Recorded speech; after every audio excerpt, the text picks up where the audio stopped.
রমজানে কয় পার্সেন্ট মুসলমান নামাজ পড়ে? 30%? আমার তো মনে হয় না। মাইনা নিলাম 30%, 70% রমজানও পড়বে না। শুধু এইখানেই শেষ না, যে 58 মাস রইল তো রইল কি, এটা কি বড় গাট্টি হইল? তো আল্লাহ ভালোবাসেন দেখা বলতেছেন, গাট্টি বড় করতে চাও তাহলে এক রাত্রই 83 বৎসর বানায়া দিলাম, গাট্টি বড়, তোমাদেরকে ভালোবাসি। শুধু ফরজের গাট্টি দূর করতে চাই না, বরং তোমাদের গাট্টিও বড় করে দিতে চাই। শেষ জায়গায় চলে আসছি। আসেন, ওই রমজান আমাদের সামনে আসতেছে, ঠিক না?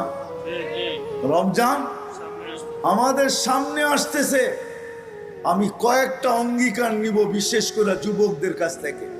রমজান সামনে আসতেছে যুবক, সত্য এটাই, ফুলের টোকা যেন পাথর না হয়। কেননা ফুলের টোকা যদি পাথর হলো, তাহলে কোরআন বলে কিয়ামতের দিন আল্লাহর রাসূল দাঁড়ায় বলবে, রব্বি ইন্না কওমি ইত্তাখাযু হাদাল কুরআনা মাহজুরা। আমার জাতি আপনি যতই ভালোবাসেন আর আমি যতই ভালোবাসি না কেন, এরা ফুলের টোকাকে পাথর বানায় দিছে। এরা আমাদের কথা মানে নাই। আল্লাহর রাসূল আমাদের বিরুদ্ধে চলে যাবে। আর কসম খোদার, আমি দেখাইতে চাইতেছি, আল্লাহর রাসূলের রওজার উপর একটা আয়াত লেখা আছে,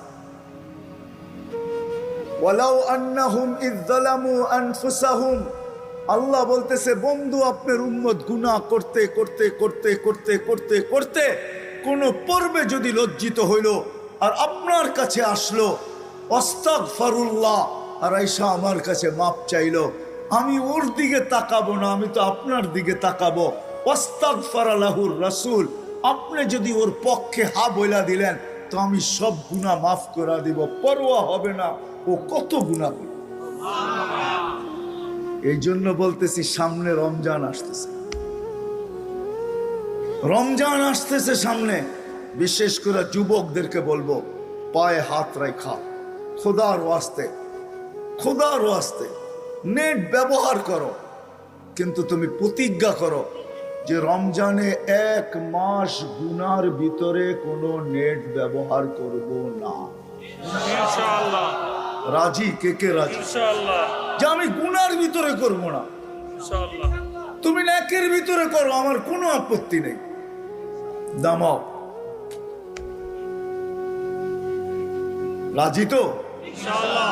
রমজানে কোন গুনার ব্যাপারে নেট আমি ব্যবহার করব না। আমার 1 MB-ও আমি ব্যবহার করব না। যারা এখানে আসছি এদেরকে পায়ে হাত রেখা বলবো, আসেন রমজানে কমসে কম, আমি জানি দেবিদ্বারের কোনো ঘর বাকি নাই যেখানে টেলিভিশন না আছে, ডিশের লাইন না আছে, কোনো ঘর বাকি নাই যেখানে, কোনো বাড়ি বাকি নাই যেখানে ডিশের লাইন না আছে, টেলিভিশন না আছে, ঠিক না? খোদার ওয়াস্তে পায়ে হাত দিয়া বলি, 1 মাস নেটের টাকা দেন, তাতে আমার কোনো আপত্তি নেই, বারাস পরিশোধ করেন, তাতে কোনো আপত্তি নেই, কিন্তু 1 মাস আমি টেলিভিশন চালাবো না, কাপড় দিয়া আবদ্ধ করে রাখবো। এরকম অঙ্গীকার কে কে করতে পারে? ওয়াদা? 1 মাস টেলিভিশন দেখবো না। তারপরে কি করলেন এটা আমার বিষয় না, কিন্তু কমসে কম রমজান যদি করতে পারেন টেলিভিশন দেখবো না, ঠিক না? হ্যাঁ। আর 1 মাস কোনো অবস্থায় নামাজ ছাড়বো না, ইনশাআল্লাহ। হ্যাঁ, ইনশাআল্লাহ। হ্যাঁ, শুধু শুধু আমি পাথর দেখাইতেছি, পাথর। শুধু শুধু আল্লাহ জিবরিল আলাইহিস সালামকে পাঠায়া বলেন নাই, যাও আমার বন্ধুকে বইলা আসো। ভালোবাসা আমি রমজান দিলাম, কিন্তু তারপরও মাগফিরাত নিল না। আমার সিদ্ধান্ত, সে ধ্বংস অনিবার্য। জিবরিল তুমিও সিগনেচার করো, আমার বন্ধুকে বলো সেও যেন সিগনেচার করে। এই জন্য আমি পায়ে ধরতেছি, আপনাদের পায়ে।